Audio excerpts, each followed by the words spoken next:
Hey, what's up everybody? It's Metalman329. Just wanted to make a short video to basically thank all the guys that spend so much time and effort on YouTube, lathe metal workers like myself that offer a variety of information, informative, sometimes entertaining. I have been following a lot of you guys online for quite a while now, and hope you don't mind I made myself some notes so I would remember everybody. But you know, the channels that come to mind off the top of my head are Rolling Metal, R-O-L-I-N-G Metal. So I am not sure if that's Rollin' G Metal or if it's intentionally Rolling Metal misspelled. But anyway, Rolling Metal, it's got a great channel. He's quite humorous, very entertaining, and it's actually my personal favorite channel. He always has something entertaining on there, and certainly knows how to make me laugh, and I'm sure others as well. He does some pretty cool stuff. So great hobbyist, great videography, fantastic sense of humor. Next is XYNUDU. I really don't know how to say that. It must mean something. I'm just not sure what it is, but another great channel. Thanks a lot. Steve Jordan. A lot of videos, good stuff again. Myford Boy, or Myford Boy I should say. Sorry I mispronounced that. Here in the States we don't necessarily have Myford lathes, which is actually unfortunate, but I hadn't even heard of one until I started watching these YouTube videos. Next one is a channel called Rather Be Welding. This isn't necessarily just you know, lathe or metalworking videos.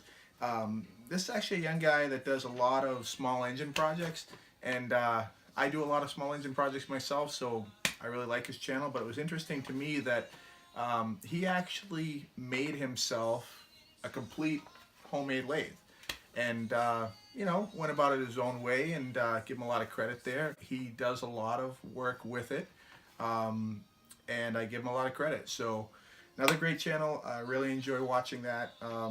Maybe some of you would as well. Next one is Deal Does, or I believe it's Deal, D-I-E-H-L, Does. Young guy here from the States. He likes the old lathes. He likes a lot of older tractors, things like that. I believe he's down in Virginia or North Carolina, somewhere in that area on the southeast coast of America here, and really enjoy his stuff. Does some restorations, some really neat old stuff. Next one is Homemade Lathe Machine. Honestly, not sure where this guy's from, but another homemade from scratch lathe, and he's also working on a horizontal mill, I believe, right now. There's several videos in that series, so I enjoy that. Build, Fix, and Create, good stuff. Blue Hands Video, another one that I've really enjoyed watching. Greg Halligan. Greg is what I consider a local. I'm from Massachusetts, which is the northeast part of the States, and Massachusetts, you know, we tend to have a bit of an accent here, especially in the Boston area, and Greg certainly has that accent, so I recognized it right away watching his channel. I knew he had to be local, and sure enough, he's right here from Massachusetts, where I live, maybe 30-40 miles from me. A lot of great information. Greg goes into detail about South Bends, like you see behind me, which I'll get to in just a few minutes, but he does a lot with South Bends, and good guy. Check out his video if you haven't.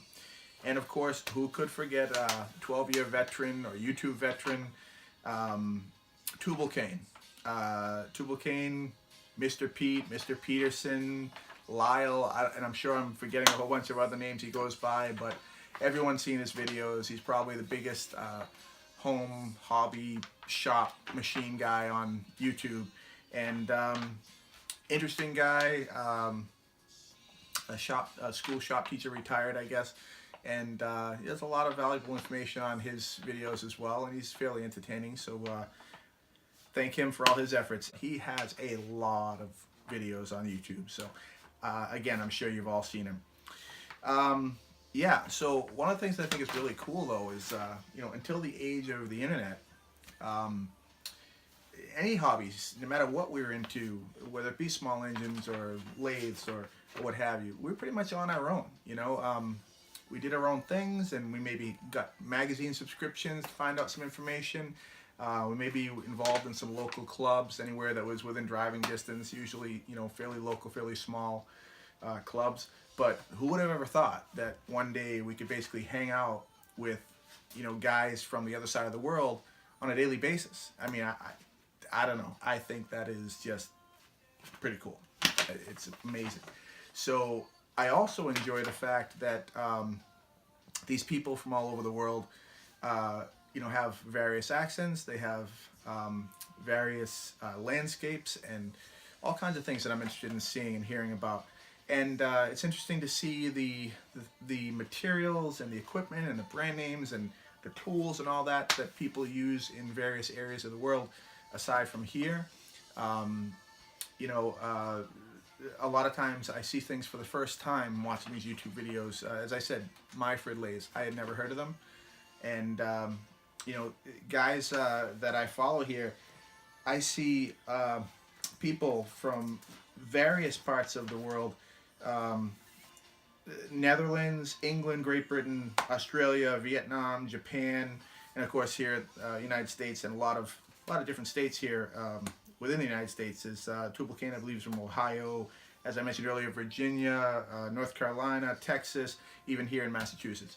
So people all over the world, and like I say, we're able to get together daily online and through email and find out all kinds of things, share information, trade parts, get helpful tips, and usually within minutes, which is also amazing. So you get on some of these forums. I know Facebook, I never used to be big on Facebook, but there's so many great forums on Facebook now. For instance, for the South Bends, like this machine back here, there's literally a forum strictly for South Bend 9-inch lathes, and there are thousands of members. So you can't help but get involved with a group like that. I do like old American iron when it comes to quality goods. I'm into garden tractors, restoring, rebuilding, modifying, etc. And for me, nothing beats the old 60s and 70s Sears Suburbans, wheel horse tractors.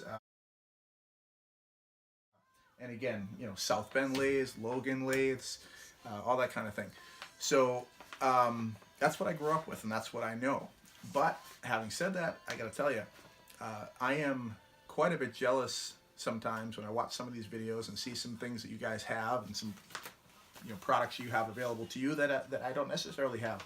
I think that Myford 7 and Super 7, I think Steve Jordan uses one.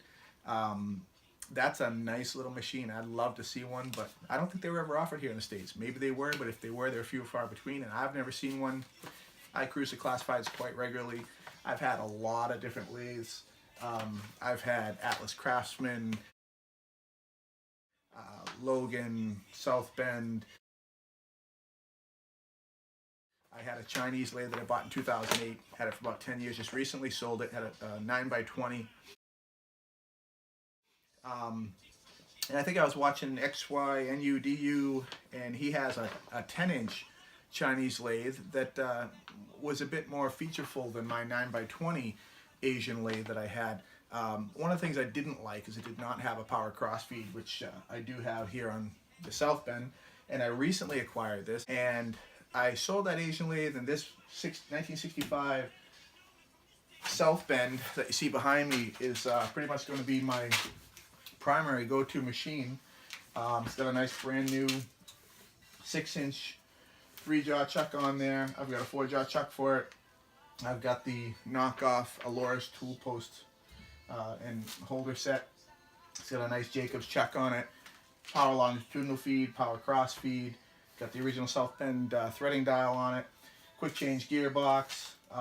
And I put in a couple new belts on it. It had a 220 motor when I picked it up, but I don't have 220 power in the basement, so I put a 110 motor on it. Still, 3/4 horse motor. Just uses a few, twice the amperage as a 220, but it's 3/4 horse, so it's a nice machine, and I'm gonna get a lot of use out of this machine.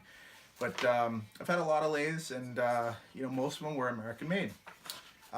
except for that Asian machine. I did have a small jeweler's lathe not too long ago. It was a Unimat DB200,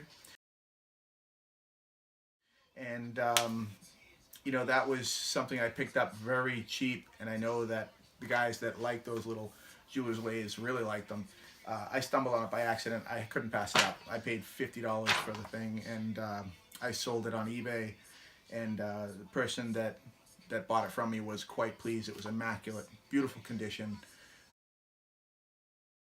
Um, so anyway, I've tried a lot of different machines. I happen to have a very large machine shop at the place where I work that I manage, and most of it is CNC equipment, although we do have some manual things, manual pieces of equipment, some older stuff. But nowadays, the only way to get any kind of production, speed, volume, repeatability, and all that is CNC. That's the way everything's going. So I don't often have the chance to get my hands on manual equipment in the shop. So that's why at home I prefer to have something like this where I can make one-offs and actually enjoy the hobby and not necessarily rely on programming a machine and letting the machine do the machining. So I'm sure many of you feel the same way, and that's why you're doing this kind of thing as well. This is a 1965 Model A South Bend 9-inch, and I do have another machine that I picked up that needed restoration, and it's a 1943 South Bend 9-inch. It only has a 36-inch bed, whereas this machine behind me has a full 42-inch bed. The 1943 9-inch has pretty much all the same options otherwise, and as I said, it does just need a restoration. So I've started to disassemble that, clean it, strip it of the paint, and it's basically ready to be reassembled as soon as it's painted, and that'll be a nice machine as well. I also have a Logan 820, which is a 10-inch swing.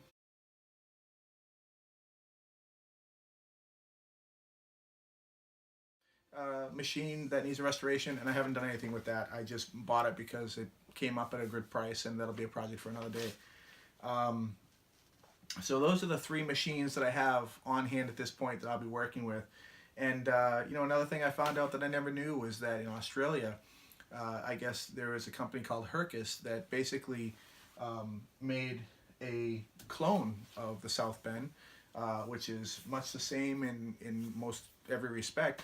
And I think that's pretty cool too, that the design made it to the other side of the world and was cloned over there.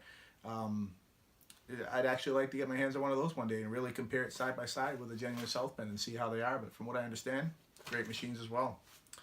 But one thing I did want to mention that I've noticed is that it's interesting. A lot of the guys that are into this hobby, they tend to make parts for their lathe, make additional tools for the lathe. Lots of lathe making tools. That's great, but I'd personally like to see a lot of more videos where you guys actually show us practical everyday uses of the tools you're making. So if you've made a ball turning tool, for instance, for your lathe, show us what you've used that ball turning tool to make. Other, I'm sure obviously a lot of handles and things like that, but show us. Rather than the tool, show us the practical part.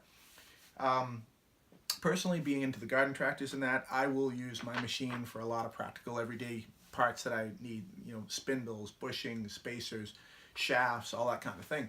And I'll try to make videos of those practical uses for the lathe when I'm machining those parts as those opportunities come up.